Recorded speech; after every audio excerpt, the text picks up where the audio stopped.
Hello दोस्तों, SS मंत्रा YouTube channel में आप सभी का स्वागत है। आज की इस क्लास में हम एक बहुत ही गंभीर विषय पर चर्चा करने वाले हैं। आज के इस गहन विश्लेषण का मुख्य मुद्दा है छात्रों के भविष्य के साथ खिलवाड़ और एक बिल्कुल असंभव परीक्षा कार्यक्रम। बिल्कुल। और ये एक ऐसी स्थिति है जिसने हजारों छात्रों को एक ऐसे दोराहे पर खड़ा कर दिया है जहां उनके पास चुनने के लिए कुछ बचा ही नहीं है। सही कहा आपने।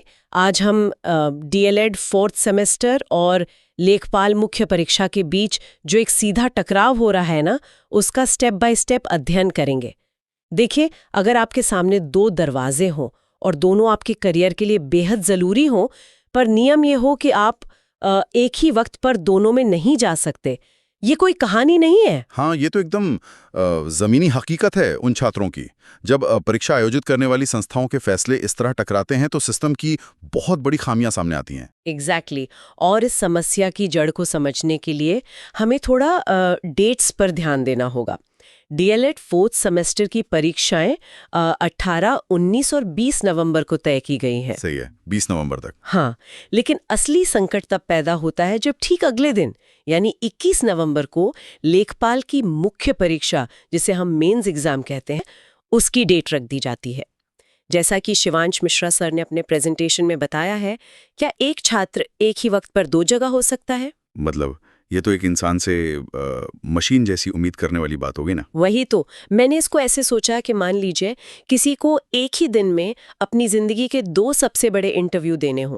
एक सुबह 9 बजे दिल्ली में है और दूसरा उसी दिन दोपहर 2 बजे मुंबई में। ओह वाह, हाँ। कागज पर तो दोनों अलग अलग टाइम है, लेकिन प्रैक्टिकली ये किसी भी इंसान के लिए असंभव है। ये दिल्ली और मुंबई वाला उदाहरण बिल्कुल सटीक बैठता है यहाँ, क्योंकि ये हमारे डिपार्टमेंट्स के उस एडमिनिस्ट्रेटिव साइलोज की तरफ इशारा करता है, यानी अलग अलग काम करने की आदत।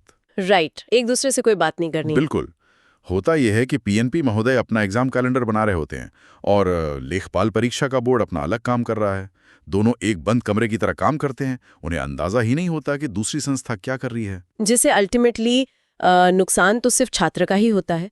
अब चलिए थोड़ा इस बारे में सोचते हैं कि अगर छात्र किसी एक को चुनता है तो उसका क्या नुकसान होगा। हाँ, ये समझना बहुत जरूरी है। क्योंकि देखिए, अगर वो डीईएलएड परीक्षा चुनता है तो उसकी लेखपाल परीक्षा छूट जाएगी।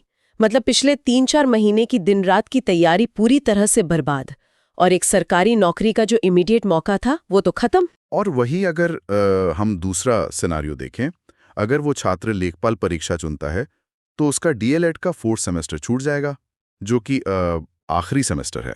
और इसका मतलब है कि पिछले 3 सेमेस्टर की सारी मेहनत बेकार। जैसा कि शिवांश मिश्रा सर ने बिल्कुल सही कहा है कि किसी एक को छोड़ने का मतलब है सालों की मेहनत पर पानी फिरना। एकदम सही बात है। वो भविष्य की आने वाली शिक्षक भर्तियों से भी सीधा बाहर हो जाएगा। लेकिन यहाँ एक सवाल उठता है। अक्सर लोग कहते हैं कि भाई क्या छात्रों के लिए अपनी प्रायोरिटी तय करना आसान नहीं होना चाहिए? मतलब उन्हें पता तो होना चाहिए ना कि आगे उन्हें किस फील्ड में जाना है।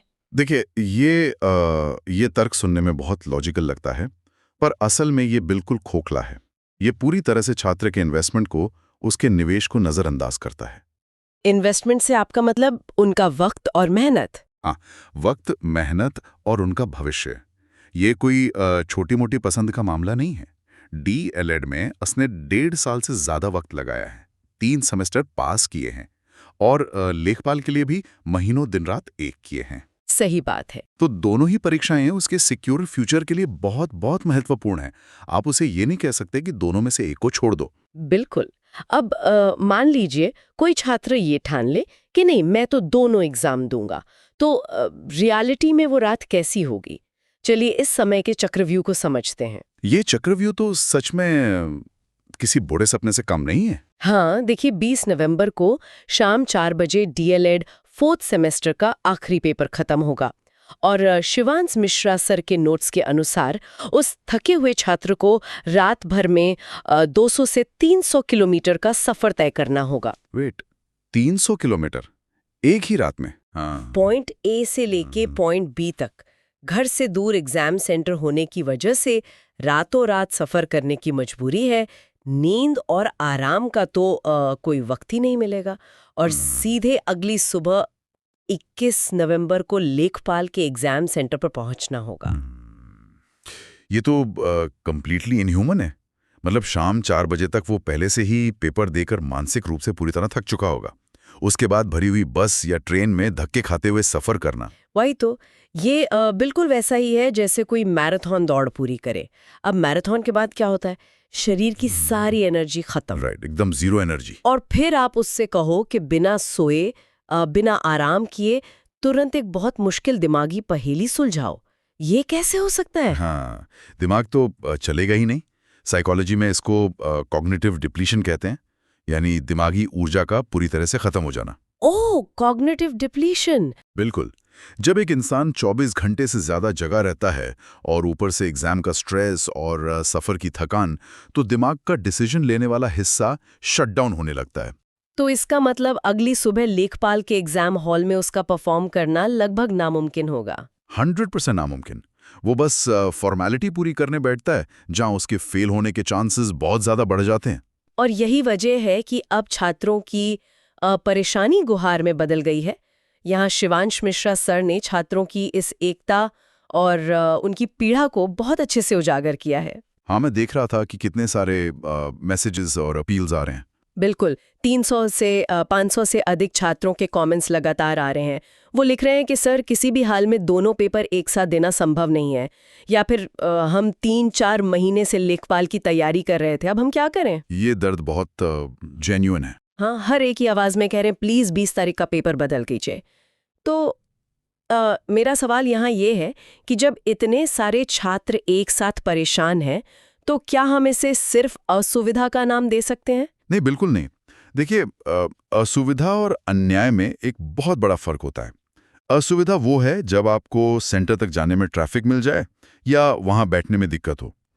सही कहा। लेकिन एक ऐसा शेड्यूल बनाना जो बच्चों को उनकी क्षमता दिखाने का मौका ही ना दे, ये तो सीधे तौर पर अन्याय है। ये अब सिर्फ डेट्स का मसला नहीं रहा, ये छात्रों के बेसिक राइट्स और न्याय का मुद्दा बन गया है।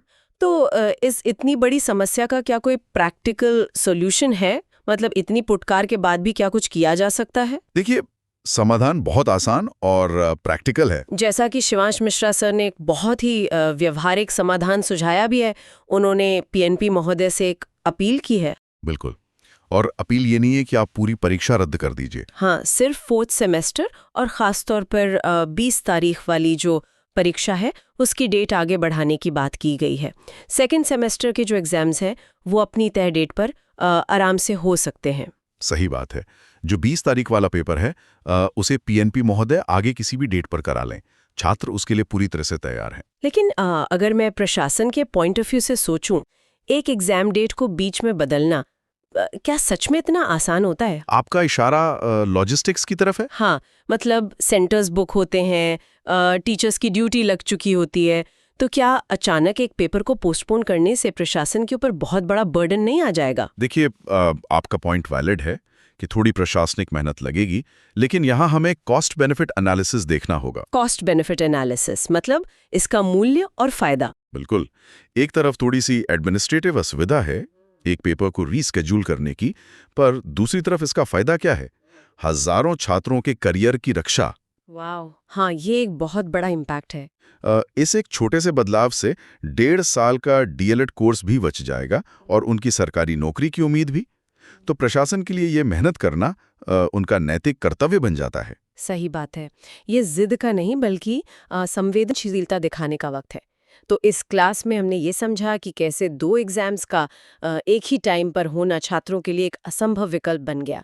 उनके इन्वेस्टमेंट, उनकी मेहनत और उस 300 किलोमीटर की यात्रा के साइंटिफिक पहलू को भी हमने देखा। और सबसे बड़ी बात कि इसका एक आसान समाधान मौजूद है। बस पीएनपी महोदय को थोड़ी संवेदनशीलता दिखानी होगी। बिल्कुल। और अब इस क्लास को समाप्त करने से पहले मैं यहाँ मौजूद हर एक श्रोता को सोचने के लिए एक गंभीर सवाल छोड़ना चाहती हूँ। हाँ, बताइए।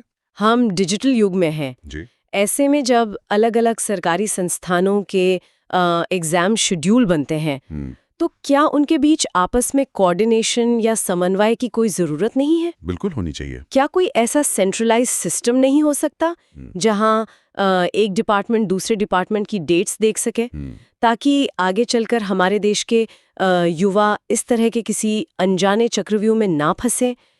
इस पर पूरी शिक्षा प्रणाली को ज़रूर सोचना चाहिए। दोस्तों, अगर आपको ये क्लास पसंद आई हो तो वीडियो को लाइक करें और एसएस मंत्रा चैनल को सब्सक्राइब करें और बेल आइकन दबाना ना भूलें। धन्यवाद।